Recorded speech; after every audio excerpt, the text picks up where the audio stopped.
కేంద్ర మంత్రి బండి సంజయ్ పై PCC chief Mahesh Goud fire అయ్యారు.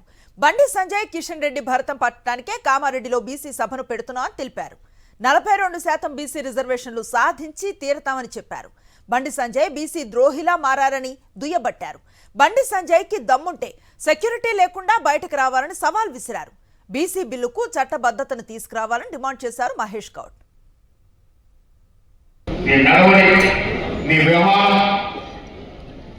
ఏది కూడా బీసీ బిడ్డలా లేదు. అందుకే బండి సంజయ్ దేశ్ముఖ్ అని చెప్పారు. ఒక దేశ్ముఖ్లా వ్యవహరిస్తున్న మాట చెప్పారు. మళ్ళీ చెప్తాను వాళ్ళ నా మీద పిల్లల వల్ల మాట్లాడేసింది. నేనేదో సెక్యూరిటీ కోసం చేస్తానని మాట చెప్పినాడు. రా బండి సంజయ్, నేను సెక్యూరిటీ వదిలేస్తాను, నువ్వు వదిలే. రేపటి కూడా సెక్యూరిటీ లేకుండా బండి లేకుండా తిరుగుదాం. బరాబర్ ప్రజలు తిరుగుదాం. నీకు